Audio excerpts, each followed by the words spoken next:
For what purpose does the gentleman from Maryland seek recognition?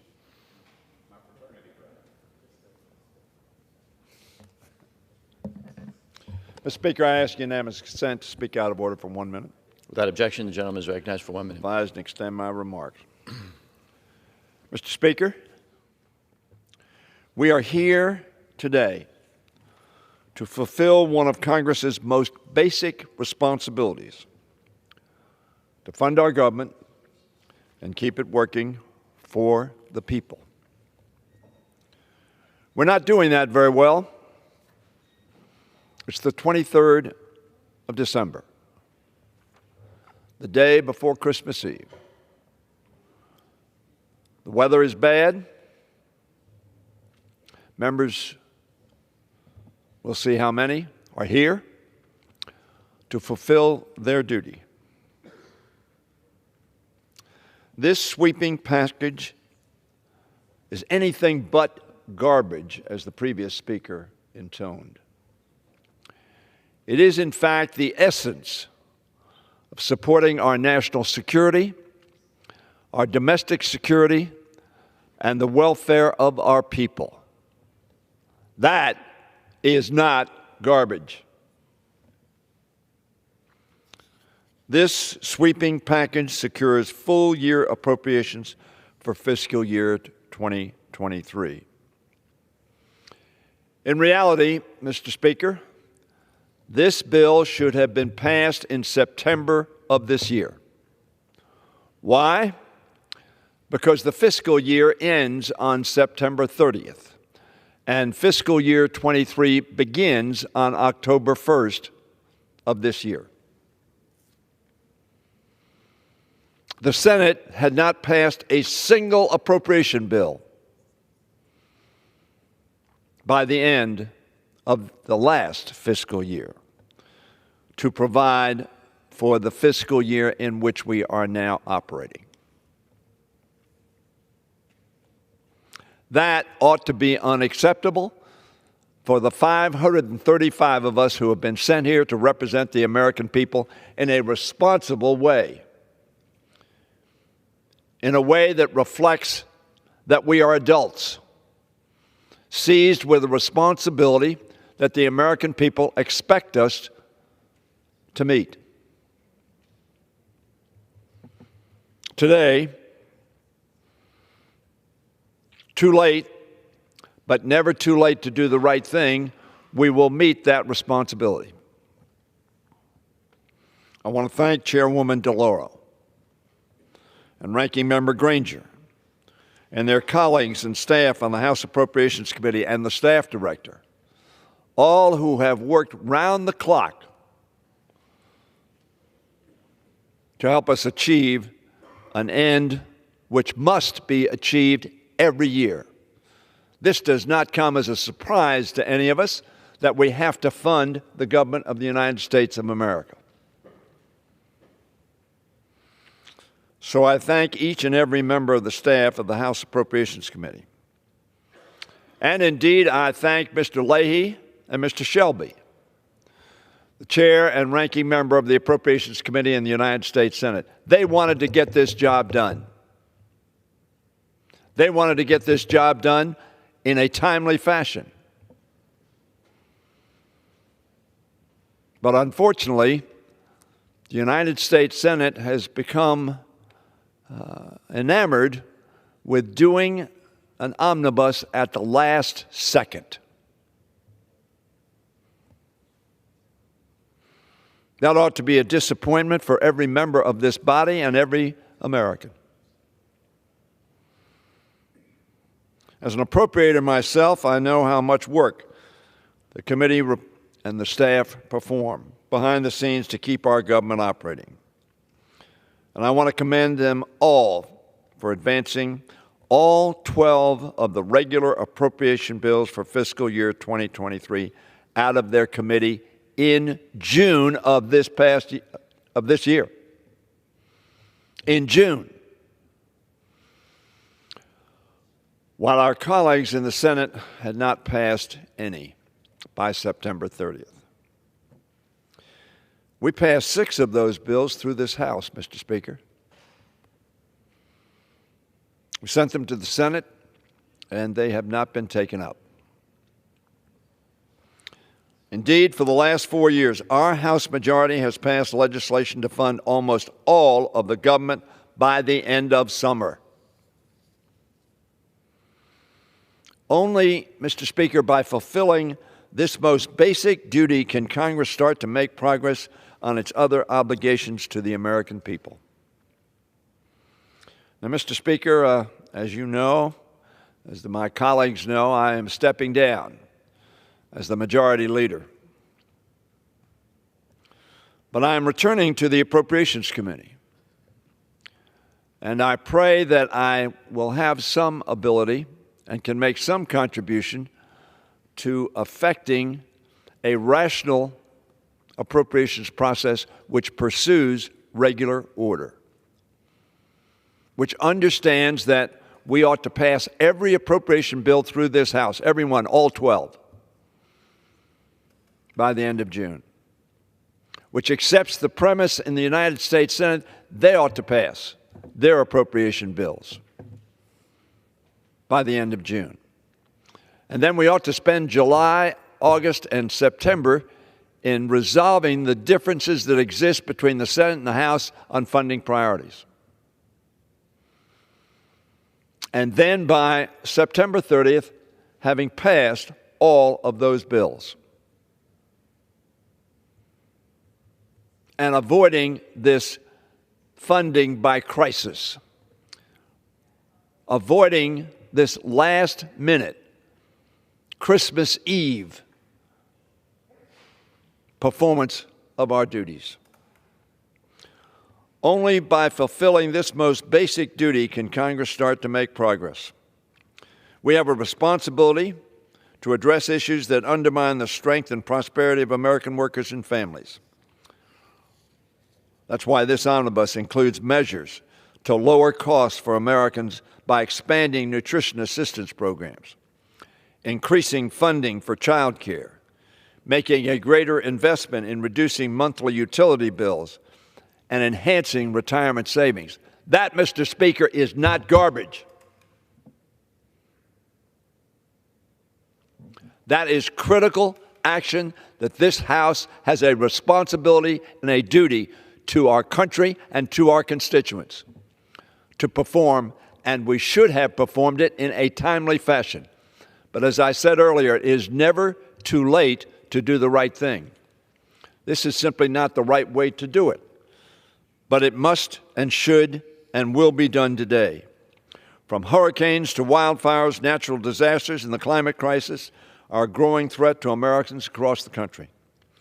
Fortunately, this bill secures $38 billion in supplemental appropriations to help these communities rebuild after disasters and strengthen themselves against future ones. That is not garbage. That is essential action that this House and the Senate and the President of the United States ought to perform. We ought to perform it in a timely fashion, but let me again repeat, it's never too late to do the right thing. And we will do that today. This omnibus also advances Congress's sacred obligation to uphold American democracy. I congratulate the Thompson-Cheney Committee for the report that it has issued to protect and preserve our Constitution and our democracy, and to call attention to the American public that one person, albeit a President of the United States, was the reason that our democracy and our Constitution and the election of our President was put at risk.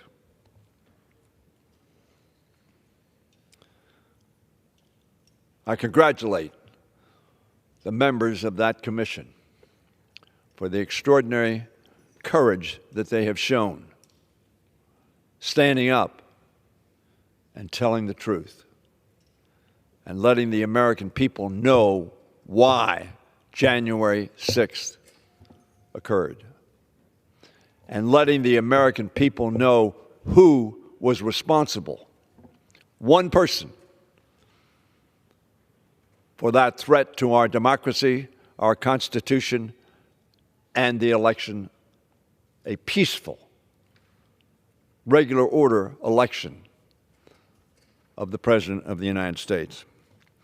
This bill that we're going to consider includes provisions that reform the Electoral Count Act, which we saw on that day of January 6th were wanting, were unclear,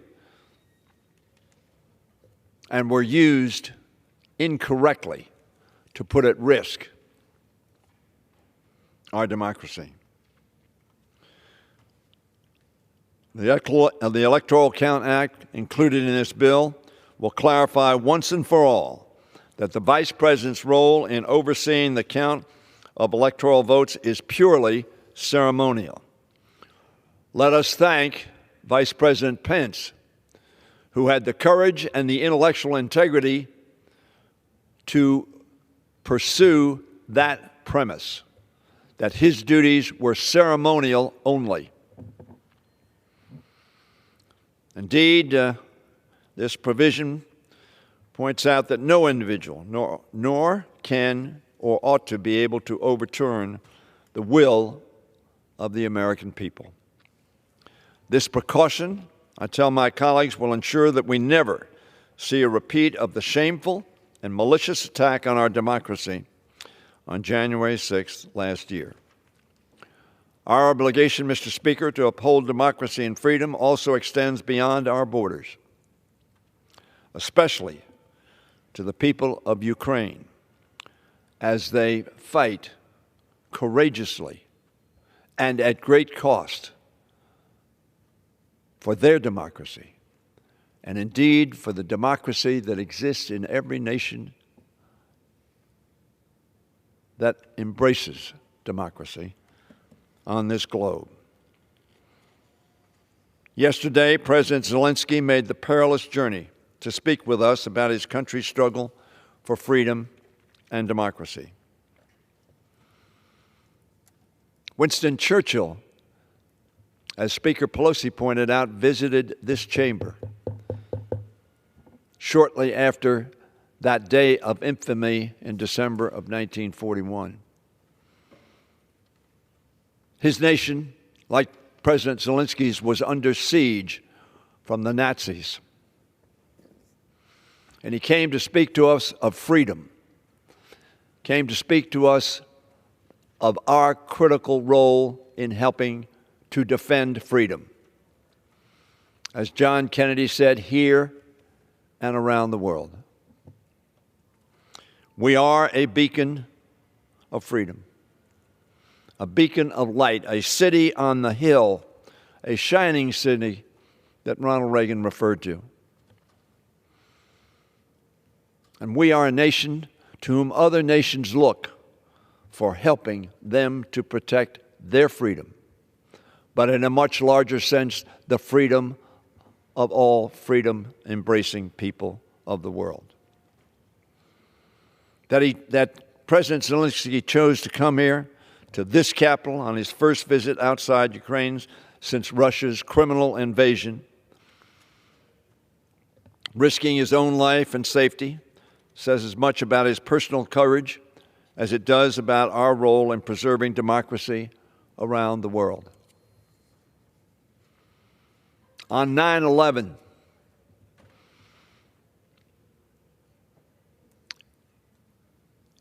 people who hated freedom,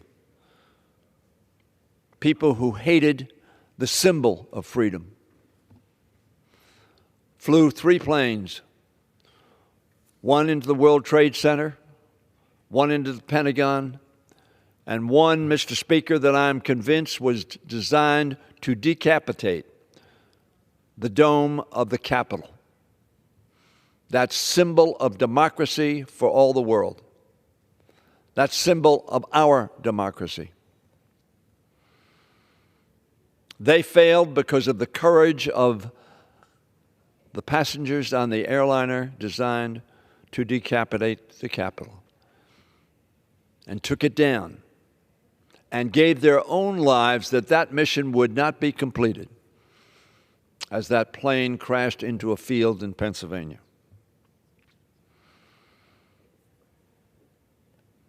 This bill invests in freedom. It invests in democracy.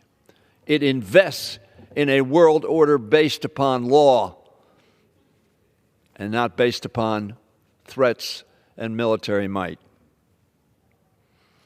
America has the power to provide Ukraine with the tools needed to defend its freedom.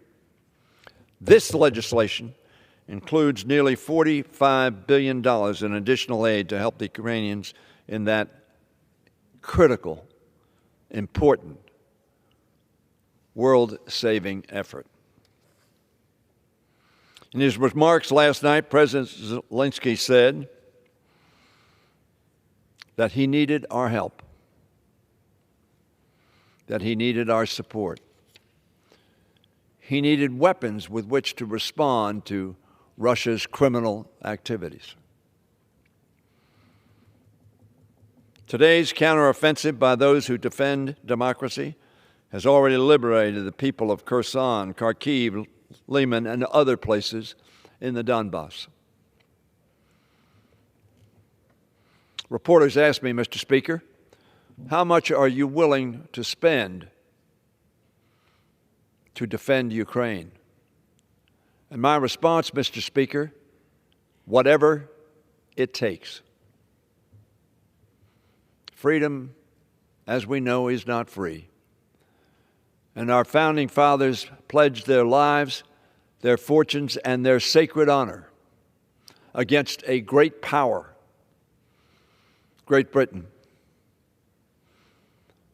to give us freedom, to establish, as Lincoln pointed out on this face of the earth, a government of the people, by the people, and for the people. Not a government of force, not a government of intimidation, not a government of military might, but of the people, for the people, and by the people. This bill reflects the American people's will to do just that. American aid allowed the Ukrainians to hold the line and push their invaders back. As President Zelensky made clear to us last night, his country will need our continued support to bring an end to this war, which must come by way of a strategic defeat for Vladimir Putin, one of the great war criminals in the history of the world.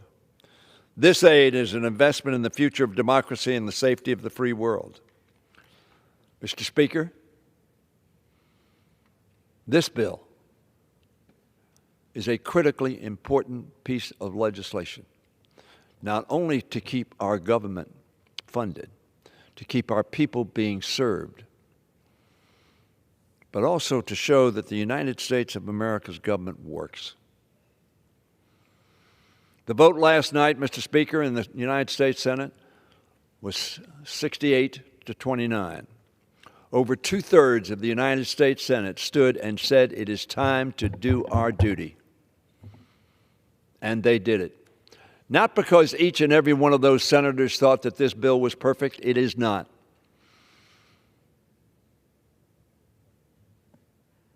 This bill should have, as I said earlier, have been passed in one form or another to fund all of the objects of our government spending by September 30th of this year. But we must do it tonight, today. The earlier, the better. I ask all my colleagues to join me in voting yes, showing the world that we will never remain idle in the face of those who believe they can terrorize civilians, devour our territory, and commit war crimes with impunity. Vote yes to fulfill our duty to the American people and to our nation's funding principles. Vote yes to keep our government open and serving the people. Mr. Speaker, as I said, I will return to the Appropriations Committee, and I look forward to working with Ms. DeLauro, with the new chair of the committee, and with Ms. Murray, who's going to chair the committee in the United States Senate, Senator Murray, and with all my Republican colleagues and Democratic colleagues, to do our duty in a timely, effective fashion. I urge all my colleagues, as you listen, as you sit in this chamber, as you reflect upon your service in the Congress of the United States and to our constituents, that you make a pledge to yourself, to your people, and to your country, that this coming year we will do our work in a timely and responsible fashion. Vote for this critically essential piece of legislation. And Mr. Speaker, I yield back my 1 minute.